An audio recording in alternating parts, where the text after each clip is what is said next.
नमस्कार दोस्तों, बालाजी स्टडी अड्डा में आपका स्वागत है। सीटेट अपर प्राइमरी कक्षा 6, 7, 8 एनसीईआरटी बेस्ड सामाजिक अध्ययन के डेली हम आपको 20 प्रश्न करा रहे हैं। तो इससे पहले हमने देखा था इसका पार्ट नंबर 22 जो कि आपको साइड में आई बटन में वीडियो मिल जाएगा। आज हम देखेंगे इसका पार्ट नंबर 23 और ये वीडियो जो है हम डेली दोपहर 3 बजे जो है वो देखते हैं। चलिए शुरू करते हैं पिछले वाले वीडियो के प्रश्न से। तो सबसे पहले देखते हैं पिछले वाले वीडियो में प्रश्न क्या था। तो वंदे मातरम के प्रथम संपादक जो है वो कौन थे, ये मैंने पिछले वाले वीडियो में पूछा था। अरविंद घोष, रविन्द्रनाथ टैगोर, बंकिम चंद्र चट्टोपाध्याय या रास बिहारी बोस। इस प्रकार से 4 ऑप्शन थे, आपको बताना था इन चारों में से कौन सा जो है वो सही होगा। ऑप्शन ए, बी, सी या डी। तो चलिए बात कर लेते हैं उत्तर की कि कौन सा सही होगा। तो बिल्कुल आपका option number B, Ravindranath Tagore जो है वो सही हो जाएगा। वंदे मातरम जो गीत है उसके प्रथम 2 पद जो है वो संस्कृत में थे। प्रथम के जो 2 पद थे वो आपके संस्कृत में थे और बाकी बचे जो शेष पद थे वो आपके बांग्ला जो है वो भाषा में थे। तो संस्कृत और बांग्ला ये 2 लैंग्वेज ध्यान में रखिएगा। राष्ट्रकवि जो रविन्द्रनाथ टैगोर हैं, इन्होंने ही इस गीत को स्वरबद्ध किया था और प्रथम संपादक यहाँ पर पूछा गया है तो वो भी आप कह सकते हैं कि प्रथम संपादक के रूप में भी यही जो है वो जाने जाते थे। एक इंपॉर्टेंट पॉइंट आपको जो ध्यान रखना है इनके बारे में वो ये ध्यान रखना है कि 1896 में यानी कि 1896 में कांग्रेस जो है उसके कलकत्ता अधिवेशन में ये गीत जो है वो गाया गया था। ये प्रश्न पूछा भी जाता है। तो 1896 में कांग्रेस के कलकत्ता अधिवेशन में ये गीत जो है वो गाया गया था। चलिए अब शुरू करते हैं इस वीडियो के प्रश्न। तो इस वीडियो का आपका पहला प्रश्न है कि भारत सरकार का प्रथम विधि अधिकारी कौन होता है। भारत का महान्यायवादी, भारत का सॉलिसिटर जनरल, भारत का मुख्य न्यायाधीश या रजिस्ट्रार। इस प्रकार से 4 ऑप्शन है, आपको बताना है इन चारों में से कौन सा जो है वो सही होगा। ऑप्शन ए, बी, सी या डी। चलिए बात कर लेते हैं उत्तर की। तो बिल्कुल आपका ऑप्शन नंबर ए, भारत का महान्यायवादी जो है वो बिल्कुल सही हो जाएगा। तो भारत का जो महान्यायवादी है इसी को हम अटॉर्नी जनरल कहते हैं। तो जो इसकी नियुक्ति है ये कौन करता है, ये पूछा जाए आपसे तो ध्यान रखिएगा इसकी नियुक्ति जो है वो राष्ट्रपति के द्वारा जो है वो की जाती है।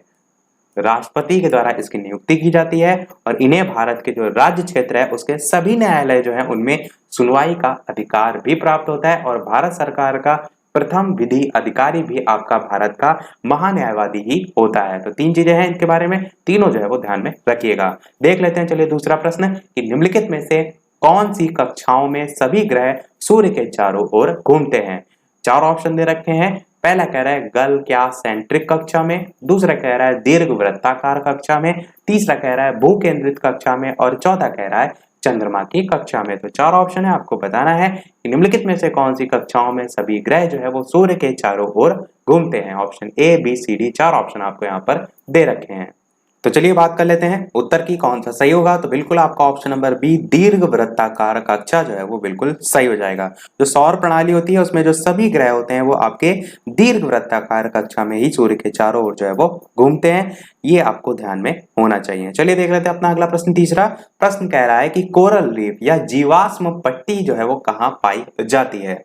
पहला ऑप्शन कह रहा है 18 डिग्री से ऊपर, 18 डिग्री सेल्सियस से ऊपर शीतोष्ण जलवायु क्षेत्र में। दूसरा कह रहा है कि कर्क व मकर के बीच तटीय क्षेत्र में। तीसरा कह रहा है कि महाद्वीप और द्वीप जो है उनके पूर्वी और पश्चिमी दोनों तटों पर। या चौथा कह रहा है ठंडे समुद्री तटों पर। तो 4 ऑप्शन है, आपको बताना है इन चारों में से कौन सा सही होगा। ऑप्शन ए, बी, सी या डी। तो चलिए बात कर लेते हैं उत्तर की कौन सा सही होगा। तो यहाँ पर आपका ऑप्शन नंबर सी बिल्कुल सही हो जाएगा। महाद्वीपों और द्वीपों के पूर्वी और पश्चिमी दोनों तटों पर आपका कोरल रीफ या जीवाश्म पट्टी जो है वो पाई जाती है। अब देखिए यहाँ से महाद्वीप से संबंधित प्रश्न पूछा जाए कहाँ पर आपकी कोरल रीफ पाई जाती है। तो ऑस्ट्रेलिया के पूर्वी तट पर स्थित है आपकी कोरल रीफ। इसी को हम ग्रेट बैरियर रीफ के नाम से भी जानते हैं, जो कि आपकी दुनिया की सबसे बड़ी और प्रमुख अवरोधक प्रवाल भित्ति के अंतर्गत आती है।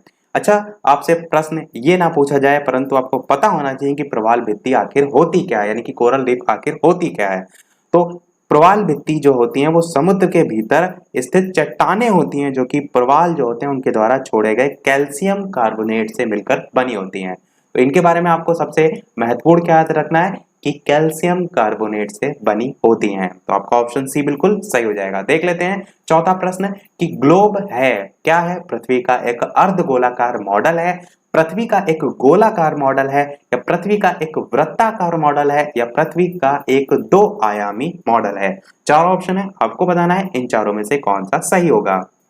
ग्लोब के संदर्भ में यहाँ पर आपसे जो है वो पूछा गया है। ऑप्शन ए, बी, सी या डी। तो चलिए बात करते हैं उत्तर की। तो आपका ऑप्शन नंबर बी ज्यादा सही होगा कि पृथ्वी जो है उसका एक गोलाकार मॉडल है, और इसी में आप ये भी जोड़ सकते हैं कि 3 डायमेंशनल यानी कि 3 आयामी जो है गोलाकार मॉडल है। यह पृथ्वी का जो नक्शा है उसका प्रतिनिधित्व जो है आपका ग्लोब जो है वो करता है। ये ध्यान रखिएगा, ये आपका 2 आयामी नहीं होता है, 3 आयामी या कह सकते हैं 3 डायमेंशनल जो है वो होता है। देखते हैं अपना अगला प्रश्न 5वां कि वेल्डिंग प्रक्रिया में प्रयुक्त होने वाली गैस जो है वो है मीथेन है, इथाइलीन है, एसिटिलीन है या ईथेन है। 4 ऑप्शन है, आपको बताना है कि वेल्डिंग प्रक्रिया में प्रयुक्त होने वाली गैस जो है इन चारों में से कौन सी सही होगी। ऑप्शन ए, बी, सी या डी। तो चलिए बात करते हैं उत्तर की, कौन सा सही होगा। आपका ऑप्शन नंबर सी एसिटिलीन जो है वो बिल्कुल सही हो जाएगा। एसिटिलीन डायरेक्ट गैस ना देखकर आप कह सकते हैं अलग अलग जो गैसें होती है उसमें ये सभी गैस विद्यमान होती है, जैसे कि एसिटिलीन के साथ आपको ऑक्सीजन भी देखने को मिलती है। तो अलग अलग जो गैसें हैं उनका मिश्रण होती है, परंतु एसिटिलीन मुख्यतः पाई जाती है। इसलिए आपको पता होना चाहिए कि वेल्डिंग प्रक्रिया में प्रयुक्त होने वाली जो गैस है उसका नाम एसिटिलीन जो है आपका हो जाएगा। चलिए देख लेते हैं अपना अगला प्रश्न कि बस्तियों का सबसे बड़ा जत्था निम्नलिखित में से किस घाटी पर पाया गया है। सरस्वती, सिंधु, गंगा या यमुना। 4 ऑप्शन है, आपको बताना है कि बस्तियों का सबसे बड़ा जत्था निम्नलिखित में से किस घाटी पर जो है वो पाया गया है। Option A, B, C, D. 4 option है, आपको छांटना है इन चारों में से कौन सा सही होगा। चलिए बात करते हैं उत्तर की, कौन सा सही होगा। तो आपका ऑप्शन नंबर ए सरस्वती जो है वो बिल्कुल सही हो जाएगा, जो कि आपका कह सकते हैं बस्तियों का सबसे बड़ा समूह जो है वो सरस्वती जो नदी बेसिन है उस पर जो है वो पाया गया है। और ये जो है वो पंजाब और राजस्थान के जो राज्य हैं उनमें से होकर बहती है, जहां पर हड़प्पा कालीन जो स्थल हैं उनके भी सबूत जो है आपको वहां पर देखने को मिले थे। अगला प्रश्न देखते हैं 7वां। इसके अलावा वीडियो पसंद आ रहा हो तो वीडियो को लाइक भी अवश्य कर दीजिएगा, ताकि मुझे भी मोटिवेशन मिलता रहे, मैं आपके लिए इसी प्रकार अच्छे अच्छे प्रश्न जो है वो आगे भी लेकर आता रहूं। तो एक वीडियो का लाइक तो आपका बनता ही है। चलिए देख लेते हैं आप अपना अगला प्रश्न 7वां कि प्राचीन भारत की सामाजिक व्यवस्था में उदारता की जो प्रक्रिया है वो कब प्रारंभ हुई। उत्तर वैदिक युग में, मौर्य युग में, उत्तर मौर्य युग में या गुप्तोत्तर युग में। इस प्रकार से 4 ऑप्शन है, आपको बताना है कि प्राचीन भारत की सामाजिक व्यवस्था में जो उदारता है उसकी प्रक्रिया जो है वो कब प्रारंभ हुई। Option A, B, C, D आपको 4 यहाँ पर दे रखे हैं।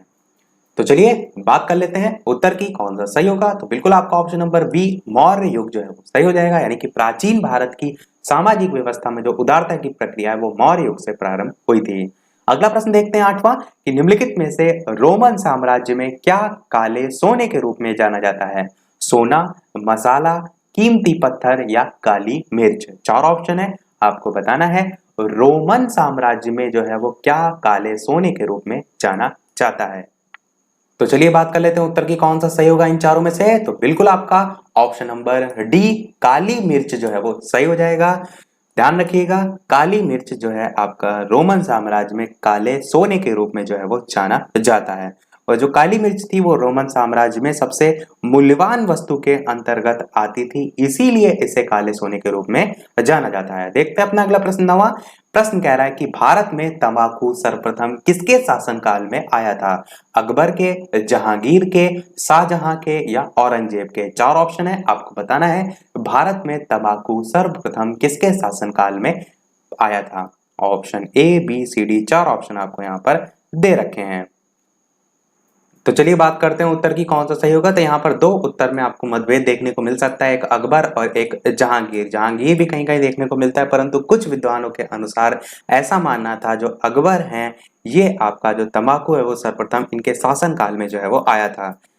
ऐसा माना जाता है कि जो तंबाकू है वो अकबर का बादशाह का एक उच्च अधिकारी था, वो जो है वो बीजापुर से लाया था और उसी सौगात पे जो बादशाह है उसको भेंट किया गया था। उसी के बाद से भारत के जो लोग हैं उन्होंने तंबाकू को चिलम में रखकर पीना शुरू कर दिया। तो इस आधार पर अकबर आपका यहाँ पर ऑप्शन ज्यादा सही होगा, परंतु कहीं कहीं आपको जहांगीर भी देखने को मिलता है, इसलिए मैंने दोनों ही आपको वहां पर बता दिए। चलिए देख लेते हैं अपना अगला प्रश्न 10वां। प्रश्न कह रहा है कि सर्वदेशीय लोकतंत्र का मुख्य तर्क जो है वो क्या है, या तर्क क्या है कि। इस टाइप से 4 ऑप्शन है कि केवल उन लोगों को जो अपने देश से बाहर यात्रा पर रहते हैं उन्हें वोट करने की अनुमति दी जानी चाहिए। दूसरा कह रहा है कि सभी राष्ट्र राज्य को एक ही वैश्विक सरकार द्वारा प्रतिस्थापित जो है वो किया जाना चाहिए। तीसरा कह रहा है वैश्वीकरण के बावजूद भी राष्ट्र राज्य हमेशा महत्वपूर्ण। और चौथा कह रहा है समकालीन विश्व में यह जरूरी है कि वैश्विक ताकतों को लोकतांत्रिक नियंत्रण में जो है वो लाया जाए। चार ऑप्शन है, आपको बताना है इन चारों ऑप्शन में से सर्वदेशीय लोकतंत्र जो है उसके संबंध में जो मुख्य तर्क है वो इनमें से क्या होगा।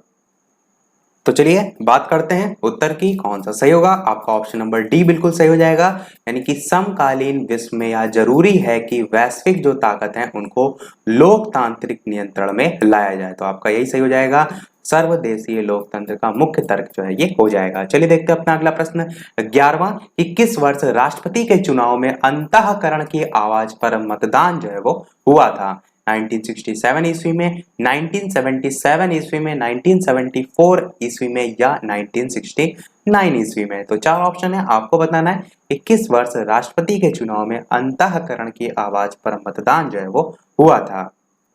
तो चलिए बात करते हैं उत्तर की, कौन सा सही होगा। तो आपका ऑप्शन नंबर यहाँ पर डी 1969 ईस्वी जो है वो सही हो जाएगा। तो 1969 जो है इसके राष्ट्रपति चुनाव में जो है वो अंतःकरण की आवाज पर खुला मतदान जो है वो हुआ था। और इसमें जो निर्दलीय प्रत्याशी थे वी गिरी, उन्होंने जो है वो कांग्रेस के अधिकृत प्रत्याशी नीलम संजीव रेड्डी को जो है वो पराजित किया था। तो आपका ऑप्शन डी जो है वो सही हो जाएगा। चलिए देखते हैं अपना अगला प्रश्न 12वां कि शिक्षक द्वारा मूल्यांकन प्रणाली में सुधार को बढ़ावा देने का अर्थ व्यक्तिगत और संस्थागत संतुलन डैश करना है, प्रतिक्रियाएं करना है, मांग करना है, मानदंड करना है या कार्य करना है। इस प्रकार से चार ऑप्शन है, आपको बताना है इन चारों में से कौन सा जो है वो सही होगा। तो चलिए बात करते हैं उत्तर की, कौन सा सही होगा। तो आपका ऑप्शन नंबर बी मांग जो है वो सही हो जाएगा। तो कह सकते हैं जो व्यक्तिगत और संस्थागत संतुलन है, यहाँ पर जो प्रश्न में देखिए लिखा हुआ था व्यक्तिगत और संस्थागत जो मांग है या संतुलन जो है वो मांग जो है उनमें संतुलन करने में मदद करता है। तो आपका ऑप्शन बी यहाँ पर सही होगा। चलिए देखते हैं अपना अगला प्रश्न 13 की भारतीय संविधान में जो मूल कर्तव्य हैं उनके प्रावधानों की संस्तुति निम्नलिखित में से किसने की थी। ये वाला प्रश्न मैंने इससे पहले भी पूछा था और बताया भी था आपको, अच्छा इंपॉर्टेंट प्रश्न है इसलिए दोबारा यहाँ पर आप देख रहे हैं। तो इससे पहले मैंने आपको बताया था ऑप्शन नंबर डी स्वर्ण सिंह समिति जो है वो बिल्कुल सही हो जाएगा। और ये भी मैंने आपको बताया था संविधान के 42वें संशोधन के द्वारा मौलिक कर्तव्य जो है उनको भारतीय संविधान में जोड़ा गया था और इसे हमने रूस के संविधान से जो है वो लिया, यानी कि भारत ने रूस के संविधान से जो है वो लिया है। चलिए देखते हैं अपना अगला प्रश्न 14 कि फुल्लान के अनुसार शिक्षण सुधार की विफलता का कारण जो है वो क्या है। विखंडन है, सुधार के प्रयासों का शीघ्र कार्यान्वयन है, इसके कई दिशाओं से लागू किया जाना या प्रयासों की कमी। तो चलिए बात करते हैं उत्तर की, कौन सा सही होगा। तो आपका यहाँ पर ऑप्शन नंबर ए विखंडन जो है वो सही हो जाएगा। तो जो फुल्लान है इनके अनुसार शिक्षण सुधार की जो विफलता का कारण है वो क्या है, विखंडन है। ये सीधे सीधे याद रखने वाली चीज है, तो ध्यान रखिएगा। तो शैक्षणिक सुधार है उसकी असफलता के कारणों में से एक विखंडन है, ये इनके अनुसार मानना था। अपना अगला प्रश्न देखते हैं 15 कि निम्नलिखित में से किसको नियंत्रित करने के लिए थर्मोस्टेट का उपयोग जो है वो होता है। दाब का, धारा का, चाल का या ताप का। इस प्रकार से चार ऑप्शन है, आपको बताना है इन चारों में से कौन सा सही होगा। निम्नलिखित में से किसको नियंत्रित करने के लिए थर्मोस्टेट का उपयोग जो है वो होता है। ऑप्शन ए, बी, सी या डी। तो चलिए बात करते हैं उत्तर की, इन चारों में से कौन सा सही होगा। तो आपका ऑप्शन नंबर डी ताप जो है वो सही हो जाएगा। एक्चुअल में यदि आप इसकी हिंदी आपको पता होगी तो आप बिना जानते हुए भी यहाँ पर ताप सही लगाएंगे, क्योंकि थर्मोस्टेट को हिंदी में कहते हैं ताप स्थापी। तो ताप स्थापी में ही ताप आ रहा है, तो वहां से भी आप समझ सकते हैं कि ताप यहाँ पर सही होगा। अब जो ताप स्थापी यानी कि जो थर्मोस्टेट है, ये पहला जो विद्युत कक्ष ताप स्थापी वो कब बना था वो आपको यहाँ पर याद रखना है। तो 1883 में जो है वो वॉरेन एस जॉनसन एक व्यक्ति थे, वॉरेन एस जॉनसन, इनके द्वारा आविष्कार 1883 में जो है वो किया गया था। देखते हैं अपना अगला प्रश्न 16 कि अध्ययन की आवश्यकता के लिए कक्षा प्रक्रिया। चार ऑप्शन है, छात्रों की बेहतर समझ के लिए है, छात्रों पर बेहतर नियंत्रण के लिए है, या कक्षाओं में शिक्षण नीतियों के कार्यान्वयन की निगरानी के लिए है, या कक्षा में अनुशासन के लिए है। तो अध्ययन की आवश्यकता के लिए जो कक्षा प्रक्रिया है वो आपको बताना है इन चारों में से कौन सा जो है वो सही होगा। तो चलिए बात करते हैं उत्तर की, इन चारों में से कौन सा सही होगा। तो आपका ऑप्शन नंबर सी सही होगा कि कक्षाओं में शिक्षण नीतियों के कार्यान्वयन की निगरानी के लिए आपका जो है वो बिल्कुल सही हो जाएगा। और इसका एक और उद्देश्य आपको देखने को मिलता है जिसमें जो अधिगम है उसको समझने की जो प्रक्रियाएं हैं, जो कि आप कह सकते हैं अधिगम के अनुदेश से संबंधित होती हैं, तो वो भी इसी में आती हैं, तो वो भी एक उद्देश्य में आपके आ जाएगा। देखते हैं अपना अगला प्रश्न 17। कॉपर सल्फेट का जलीय घोल, यहाँ पर क्या होगा, घोल। तो जलीय घोल जो है वो अम्लीय होता है, यहाँ पर लिखा हुआ है जलीय घोल जो है वो अम्लीय होता है क्योंकि इसके लवण का हो जाता है, डायलिसिस हो जाता है, विद्युत अपघटन हो जाता है, जलीयकरण हो जाता है या फोटोलिसिस हो जाता है। इस प्रकार से 4 ऑप्शन है, आपको बताना है इन चारों में से कौन सा सही होगा, ऑप्शन ए, बी, सी या डी। तो चलिए बात करते हैं उत्तर की, कौन सा सही होगा। आपका ऑप्शन नंबर सी जलीयकरण जो है वो बिल्कुल सही हो जाएगा। तो ध्यान रखिएगा, इस प्रकार की कंडीशन आपको दी हो तो जलीयकरण आपका होता है। अगला प्रश्न देखते हैं 18 की दबाव डालकर पत्थर के टुकड़े को फेंकने यानी कि प्रेशर फ्लेकिंग जो है उसकी तकनीक को सबसे पहले इस्तेमाल किया गया था। पुरा पाषाण युग में, मध्य पाषाण युग में, नव पाषाण युग में या लघु पाषाण युग में। किसी ने मुझसे ये भी कहा था कि प्रीवियस ईयर सेट करा दीजिए, तो मैं यहाँ पर बता दूं कि जो मैं आपको प्रश्न करा रहा हूँ इसमें आपके प्रीवियस ईयर के क्वेश्चन भी मिक्स हैं। आप चाहें तो प्रीवियस ईयर पेपर उठाकर देख सकते हैं, तो उसकी टेंशन ना लीजिए, पेपर जब तक आएगा तब तक आपकी अच्छी खासी तैयारी हो जाएगी। परंतु मैं आपको ये रिकमेंड करूंगा कि आप चाहें तो अलग से भी थोड़ा बहुत एनसीईआरटी की किताबों से पढ़ सकते हैं। तो क्वेश्चन वहां से किस प्रकार के उठ सकते हैं वो तो यहाँ आप देख रहे हैं, परंतु यदि आपको डिटेल में पढ़ना है तो आप वहां से पढ़ सकते हैं। तो चलिए बताइए option A, B, C, D में से कौन सा जो है वो सही होगा। तो चलिए बात करते हैं उत्तर की कौन सा सही होगा। तो आपका ऑप्शन नंबर ए पुरा पाषाण युग जो है आपका सही हो जाएगा। यहाँ पर जो नाम लिखा हुआ है प्रेशर फ्लेकिंग, ये ध्यान रखिएगा कि दबाव डालकर पत्थर के टुकड़े को फेंकना। तो ये जो पूरा पाषाण काल था उसमें प्रयोग किया जाता था। इसमें होता क्या था कि पत्थर जो है उसके किनारे को घिस कर उस टुकड़े को पत्थर से अलग कर लिया जाता था और उसके बाद कोई टहनी लेते थे, पेड़ की कोई टहनी ले ली जो कि लकड़ी या भाले का काम करे, तो उसी के आगे वो पत्थर बांध कर शिकार पर फेंका जाता था। जैसे कि आप देखते हैं भाला होता है, लगभग लगभग उसी प्रकार आप इसे समझ सकते हैं। तो पूरा पाषाण युग में इसका सबसे पहले इस्तेमाल जो है वो किया गया था। चलिए देख लेते हैं अब अपना अगला और इस वीडियो का लास्ट प्रश्न 19। इस प्रश्न के बाद एक प्रश्न हम आपसे भी पूछेंगे। इसके अलावा वीडियो अभी तक आपने लाइक ना किया हो तो इतनी सारी इंफॉर्मेशन हम आपको प्रोवाइड करा रहे हैं, तो एक लाइक तो आपका बनता ही है। चैनल पर नया हो तो सब्सक्राइब भी अवश्य कीजिएगा और बेल आइकन भी प्रेस अवश्य कर लीजिएगा ताकि डेली दोपहर 3 बजे इसी प्रकार आपको प्रैक्टिस करने के लिए जो है वो प्रश्न मिलते रहें। तो और इसके साथ साथ टेलीग्राम चैनल से यदि अभी तक आप ऐड नहीं है तो वो भी वीडियो के डिस्क्रिप्शन में लिंक मिल जाएगी, डायरेक्ट बालाजी स्टडी अड्डा सर्च करके आप वहां पर ऐड हो सकते हैं। वीडियो की नोटिफिकेशन, पीडीएफ सारी चीजें आपको वहां पर मिलती रहेंगी। तो प्रश्न देखते हैं 19 क्या है कि तत्वों को एक साथ रखने के लिए एक सुसंगत या कार्यात्मक क्षमता को बनाना होता है जो कि निम्नलिखित में से किससे संबंधित है, रचना धर्मिता से, मूल्यांकन से, स्मरण से या समझ से। इस प्रकार से 4 ऑप्शन है, आपको बताना है इन चारों में से कौन सा जो है वो सही होगा, ऑप्शन ए, बी, सी या डी। तो चलिए बात करते हैं उत्तर की, कौन सा सही होगा। आपका ऑप्शन नंबर ए रचना धर्मिता जो है वो सही हो जाएगा। तो तत्वों को एक साथ रखने के लिए एक सुसंगत या कार्यात्मक क्षमता को बनाना होता है जो कि आपका रचना धर्मिता से संबंधित जो है वो होता है। सभी प्रश्न हमारे समाप्त हुए। चलिए देख लेते हैं वो प्रश्न, जैसे कि सभी वीडियो में हम आपसे एक ना एक प्रश्न पूछते हैं। इस वीडियो का आपके लिए प्रश्न ये है कि जो रेगुर है उसके नाम से किस मिट्टी को जाना जाता है। सुपर टेट के लिए भी आपके ये सभी प्रश्न इंपॉर्टेंट हैं। यदि सुपर टेट का आप पेपर देंगे आगामी जब भी आएगा, क्योंकि अभी तो कोई टेट कंफर्म नहीं है, तो उसके लिए भी आप डेली देख सकते हैं, एनसीईआरटी बेस्ड ही है।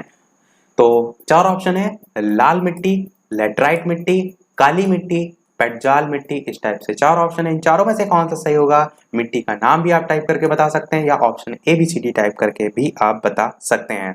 आपको अपना उत्तर वीडियो के मेन कमेंट में देना है, लाइव कमेंट में आपको उत्तर नहीं देना है। तो सभी लोग अपना उत्तर अवश्य बताइएगा। इसी के साथ हमारे आज का पार्ट जो है वो समाप्त होता है। आज के वीडियो में इतना ही। वीडियो पसंद आया हो तो लाइक अवश्य कीजिएगा, नए हैं चैनल पर तो सब्सक्राइब जरूर कीजिएगा। चलिए मिलते हैं अगले वीडियो में नए टॉपिक के साथ, तब तक नमस्कार। Thank you for watching.